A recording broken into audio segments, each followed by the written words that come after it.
So, Brian, what's your IQ? I don't know. I've never had a check, I don't think. Did you ever have a check? I did. No, you didn't. I did. Have you ever heard of Mensa? Well, you were in Mensa for a while? Let's talk about they kicked you out. Investing for geniuses. People are always studying geniuses and highly intelligent people, trying to get an understanding of what makes them tick. Let's look at some of the common characteristics of highly intelligent people that you should apply to your financial life. Number one, geniuses are supposedly highly adaptable. So this says highly intelligent people are usually very flexible and able to thrive. So they're able to do the splits? Mm-hmm. Yeah. In many different environments and settings. One researcher noted that intelligent people adapt by showing what can be done regardless of the complications or restrictions placed on them. Yeah, adaptability and flexibility are very important in financial planning. You constantly, you have, when you're looking at a lot of different things, investments and real estate, taxes, insurance, the gifting that they want to do, their goals, and even sometimes education planning for kids, whatever it may be, or grandchildren. There's so many moving parts. The rules, remember? So it's being flexible and understanding you want a plan flexible because things change, right? Yeah, that also falls under the adaptability thing. Right. You got to adapt to the changes. Right. So, yeah. Some of these so-called experts, and some of these guys are incredibly intelligent, right? Attorneys, whatever, and they sell this irrevocable trust and they put all the money in it and it costs $10,000 or $20,000 to do this trust plan. And they say, oh, you're all set. And then the tax laws change 2 years later. Oh, well, you didn't need that anymore.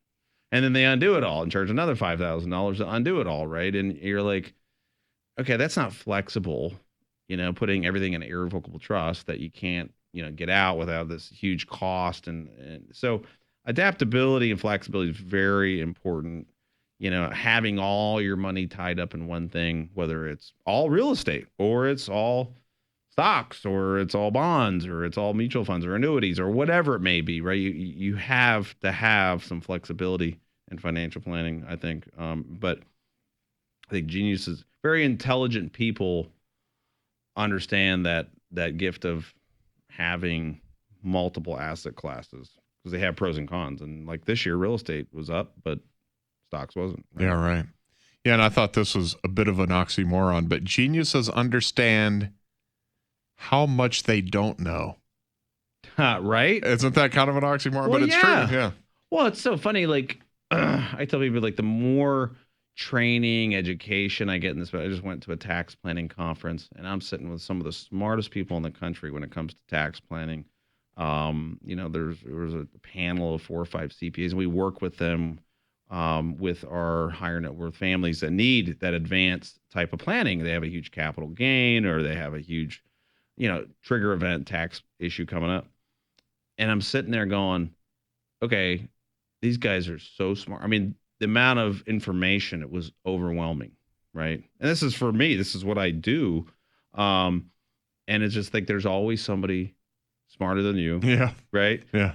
But the thing is, a lot of them are they're in this one little niche, right? They don't know about investments. They really don't do financial planning per se. They're just doing tax planning, right? They're coming up with tax strategies that are legal, moral, and ethical to reduce your taxes. And so I think the more you think you know everything, that's dangerous. Yeah.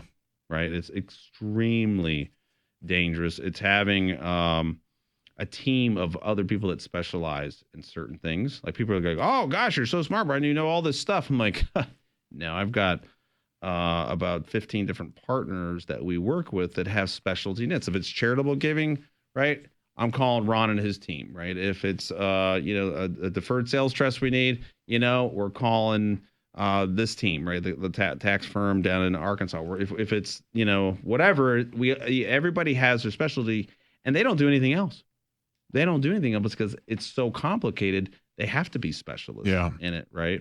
So I think it's when someone says, I've got it all figured out, I just wanted to get a second opinion, I'm like, I don't think we're a fit. Yeah. To say that you are an engineer or a doctor or a construction worker, or you had whatever going on as your occupation for 40 years, to say that you've got it all figured out. I'm sitting here, been doing this over 20 years, and I'm just going, there's so much more to learn. Yeah. There's so much more to learn because it also changes, right? Right when you think you've got it figured out, oh, wait, what the tax laws, they changed again? Oh, well, that's what's adaptability, flexibility. Yeah. I just feel like leave the financial stuff to you. Let them deal with the string theory and the quantum physics, but let you deal with the financial end. How about this one? Geniuses are able to learn from the experiences of others. Yeah. Well, I got to say something about Dave Ramsey. You know that's how he starts out. Is he a genius? I don't know if he's a genius. He's pretty smart. I don't know if he's a smart dude. Yeah, he is pretty smart. I don't know if he's a genius. I don't know if he's like got an IQ. I'll have to check my Mensa list and see if he's if he's on the Mensa. Yeah, check. You might have seen him at one of the group clubs meetings. But no, I think, and I just was thinking of him because somebody else mentioned Dave Ramsey, and they went through his Financial Peace University, and it really helped him. But I was thinking that's humility, though, right? Like he would go, hey, look, I was doing great. I was leveraging real estate, and I was buying all this real estate, and I was in debt, and then everything fell apart, right? I think this would have been, I don't know when, it's been the 80s maybe? But anyways, he basically had to go bankrupt. I remember that. I remember hearing that about him. Yeah, and so he went bankrupt, but he went back and he said, there's got to be a different way to do this, right? And he went and did it without debt, right? And he built up this real estate empire. But other than he started educating people because he was educating, they're like, you have such much wisdom. I want to do what you're doing. And so he built up his little Dave Ramsey, what is it? I guess it's Dave Ramsey. And then sold those lessons and made even more money. Yeah, all the books and and he sells leads through his website, to financial advisors, insurance agents, all these endorsed local providers or whatever they call them. Right. I don't know. They get a cut of every. Yeah, it's the little network thing. Right, the network, and so I think you learn. But he talks about his mistakes. That's what helped him. I mean, I'd sit there and look back at some of the financial mistakes I made. I'm like, oh. Embarrassed. I'm like, did I really do that? But you look back and go, I'll never do that again. Yeah, right. I'll never do that again. Well, and also maybe you're a genius because the lessons that you've learned, you apply to your clients over the years. Oh, yeah. I mean, I always, people give the pros and cons when they're about to do something. I said, look, I've actually done this and it was a huge mistake. And here's the dangers, right? And what you're about to do. This can happen. Oh, well, the chances of that. Well, it's happened to me. And I feel like your mistakes would have had to be real estate mistakes, though, right? Not necessarily financial. So renting a house long distance was a huge mistake. Oh yeah, and that was a big mistake. You were like, oh, we got a property manager. It's fine. It's in Phoenix. It's it wasn't in Phoenix. It was that eats up all your profit, doesn't it? It's 10%, but it was a very nice home. Moving to Virginia, didn't know if we may come back. We might hate Virginia. Right? Oh yeah. And it was a beautiful home. Had a pool and just safety net. Yeah, I redid the floors. It was like, hey, we can just come back. But the engineer and the teacher had almost $200,000 of income. We had their credit checked. I mean, it was a professional property manager that went through everything. They're great. They're great tenants. Okay. So 11 months in, I didn't get a check, and I was like, oh, maybe they're a little late. No big deal. I wait a few weeks. I'm busy in Virginia. I finally build your new firm. Yeah. Well, all of a sudden I get a call from my old neighbor and was like, hey, by the way, your tenants, they moved out in the middle of the night. I don't know if you knew that. Oh, wow. So they took off to supposedly Florida. They did it in the middle of the night because they knew that, they still had a lease with us and didn't want everybody to know. And he also was calling me because he goes, I think there's some illegals that are living in your house because they're coming out the side window. We see them at night and in the morning early. Is this after they left? Yeah. Or they were housing. Oh, yeah. Okay. So the house was empty for a few weeks so the like squatters. The land. Yeah, exactly. And we call them illegals, but they were Hispanics that, Mexicans that had moved into my, luxury home that was at one point almost valued at $600,000. Wow. And went into the house, I called property manager. I'm like, what are you guys doing? Did you guys even inspect the property? They didn't pay rent. What's going on? Supposedly they moved out in the middle of the night.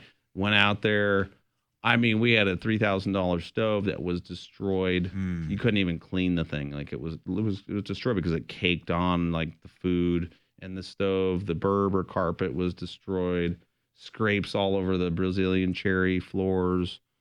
I'm going, okay. And I had to rely long distance, 2,300 miles away, on these clown contractors to show up. You know what it's like, right? Yeah. It's hard even doing it locally. Even locally, yeah. Right? And then tough. you're like, they're taking Just a to picture. get people to do what they say they're going to do. So they're out there. It's just a lot of real estate investors that I know that they're very successful, they have like a 50-mile radius, right? If they're going to manage that themselves, right? Or even invest in real estate, they're like, we don't go for, and some of them even say 25 miles, because then I can go check on it. I can see what's going on. I can knock on the door, open the door, and catch some of these things that happen. But it costs thousands and thousands of dollars. It was an absolute disaster. Don't rent a really nice house. But you sold it for 1.3 and made a mint. You did great with it. So I have those stories too. But everything's always how you make money in real estate is buying it right. Well, yeah. Right? Well, but you have to have that knowledge to do that too. Yeah. Yep. 866-2PLAN-4, 866-TO-PLAN, and the number 4 is how you reach the folks at Integrity Financial Planning. Learn from the mistakes that have been made in the past, because Integrity Financial Planning has your best interest in mind. I know these people. RetirementPlanNow.com is how you find them. RetirementPlanNow.com.